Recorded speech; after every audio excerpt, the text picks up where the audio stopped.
Hola hermanos, bienvenidos al Club de Lectura. Hoy vamos a estudiar la Biblia como lo hemos estado haciendo. Vamos a ir respondiendo las preguntas de la guía de hoy. Así que empecemos con una oración.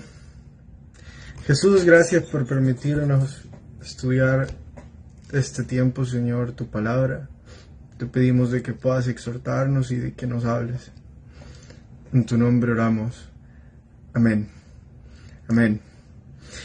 Antes de empezar la guía de hoy, vamos a hablar sobre el libro. Es que en el libro que estamos leyendo, las páginas de hoy son de la 127 a la 134. Y la pregunta número 1 dice así: ¿qué es un deporte de precisión y cómo se aplica a la vida diaria?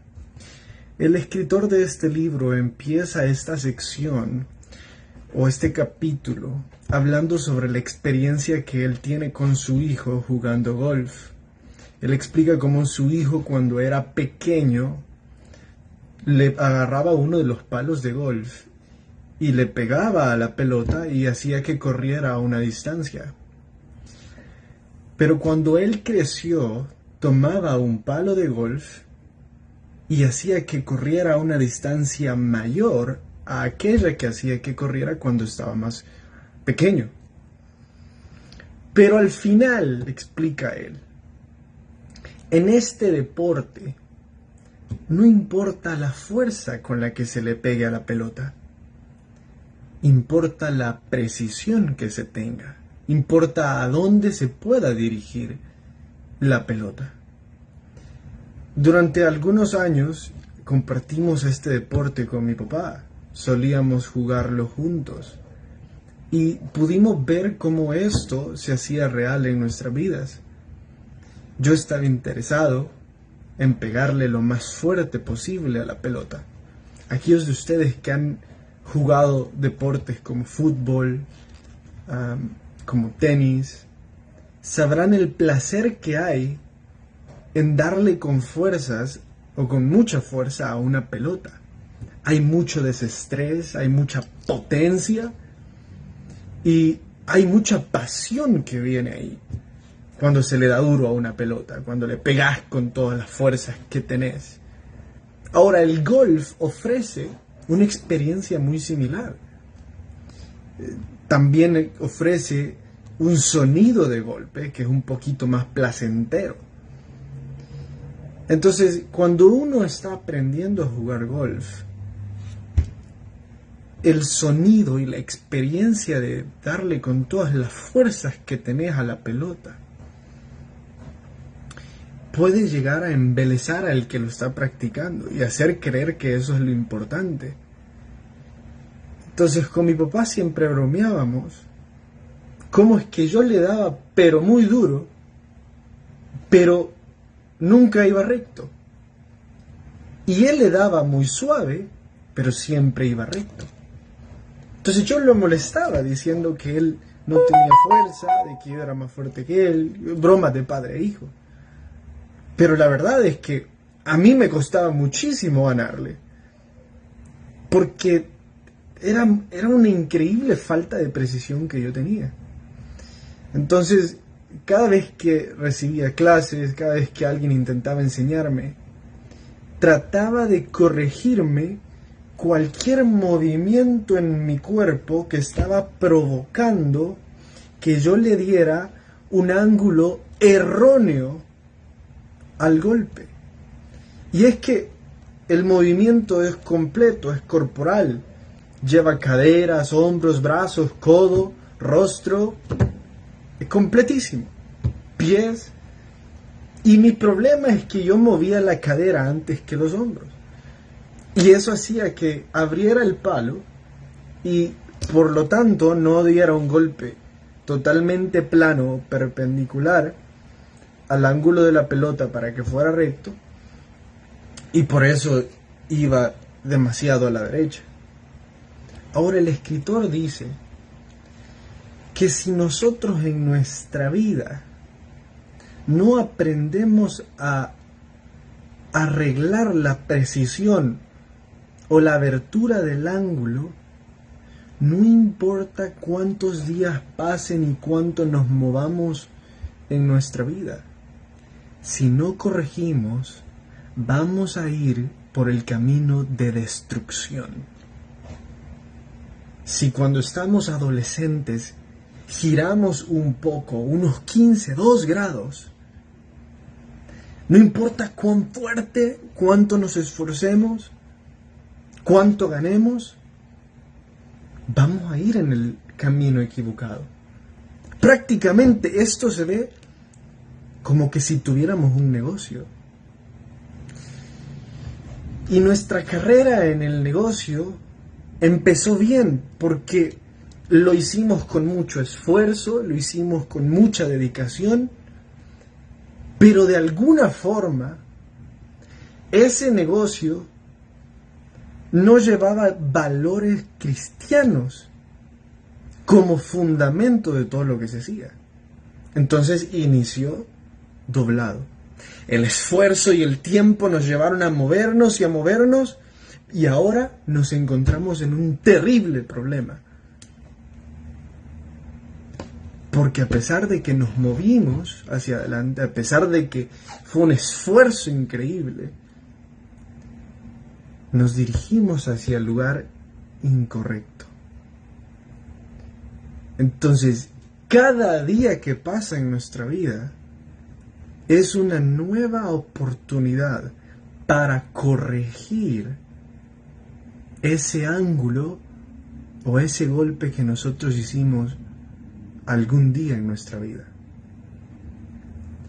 Absolutamente todas las mañanas representan la oportunidad que tenemos. La Biblia muestra el sol naciente como la declaración divina de misericordia y de una nueva oportunidad sobre nuestra vida. Cada amanecer debería de recordarnos eso. Corregir nuestro golpe inicial. Bueno, tenía que hablar eso sobre el libro, pues fue una alegoría hacia deportes y me encantan los deportes. Pero debemos de pasar a Job.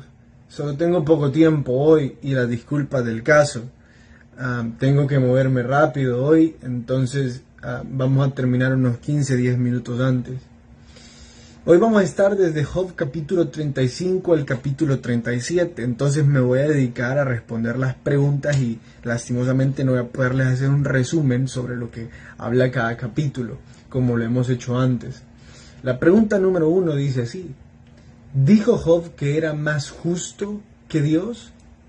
Es que en el capítulo 35, verso 2, Eliú toma las palabras de Job y hace como que si Job dijo que era más justo que Dios. Pero no es así. Job no es más justo que Dios. Y él no estaba intentando decir eso. Eliú no solo malinterpretó, sino que cambió las palabras de Job.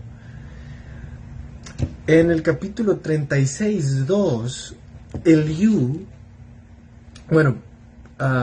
hay más razones para defender a Dios en la pregunta número 2, porque en el capítulo 36, verso 2, Eliú se pone a defender a Dios, como que si de repente Dios necesitara que Eliú fuera su abogado, como que si Dios necesitara que hubiera algún tipo de defensor de su palabra y de sus acciones.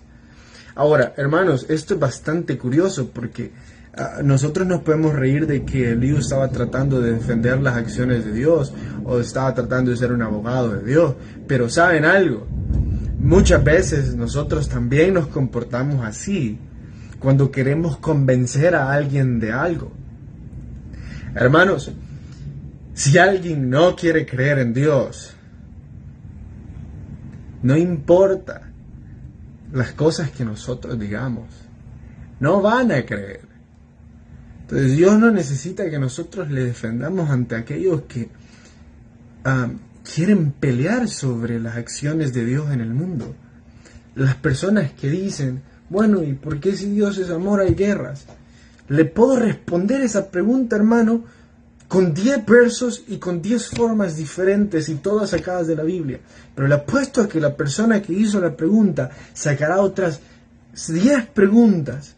Al final dirá, bueno, qué bonitas las respuestas, pero si no quería creer, perdí mi tiempo tratando de defender a Dios. Entonces, Dios no necesita que le defendamos. Dios necesita que le sirvamos. O Dios está buscando que le sirvamos, no que le defendamos. Y ese fue el problema de Eliú. La pregunta número 3. Job, como hipócrita, en el capítulo 36:13, ¿por qué hace la acusación de decirle Eliú a Job hipócrita? Es que Job estaba en una confusión, porque Eliú pensó que Job era un hipócrita por negar la culpa, su culpa, de lo que estaba sucediendo. Entonces Eliú le estaba diciendo, vos tenés la culpa de que esto suceda, y Job estaba diciendo, yo no sé por qué me está sucediendo esto. O sea, yo no sé qué hice para de repente merecer esto. ¿Saben algo curioso?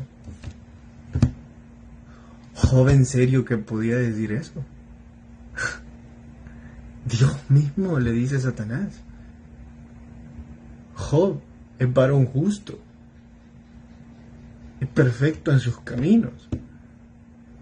Entonces, Job, y en serio que podía decir, no sé por qué me sucedió. Pero ¿saben algo, hermanos?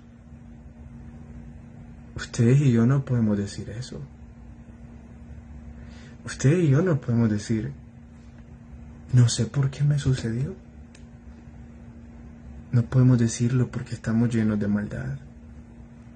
Y son tantas las cosas que hemos hecho mal, que nosotros deberíamos de decir como Job, en la oración del arrepentido que yo les comenté el viernes, deberíamos de decir, Dios, enséñame que de todo lo malo que he hecho es lo que querés que yo cambie. Hermanos, deberíamos de leer la Biblia todos los días hasta que Dios nos muestre hoy qué es lo que hicimos mal hoy. Termino con esto, hermanos, y disculpen que el tiempo sea corto, pero debo de correr, no va a volver a suceder. Termino con esto. Hoy en una clase de teología, aprendiendo sobre algunos objetivos de la Biblia, algunas cualidades especiales. Una de las cualidades especiales de la Biblia es que produce cambio en nosotros. Si nosotros no estamos cambiando, todas las cosas por las que podríamos estar sufriendo hoy, quizás no estamos leyendo la Biblia, quizás estamos en una práctica religiosa que nos hace tan santos como los fariseos de la época de Jesús. Y sería imposible que nosotros podríamos decir como Job, no tengo idea de por qué me pasó esto, porque son muchas las razones en nuestra vida por las cuales merecemos las cosas malas que nos vienen. Deberíamos de decir mejor, gracias a Dios solo esto sucedió. Señor, tú eres grande en misericordia, porque solo eso sucedió. No era el caso de Job. La enseñanza en la vida de Job era completamente diferente. Quizás el jueves la estudiemos. Por hoy, hermanos, tengo que despedirme. Que el Señor les bendiga, pero el jueves sí vamos a tener los 30 minutos y también mañana con mi papá. Que el Señor les bendiga, hermanos. Nos vemos mañana a la misma hora en la misma página de Facebook.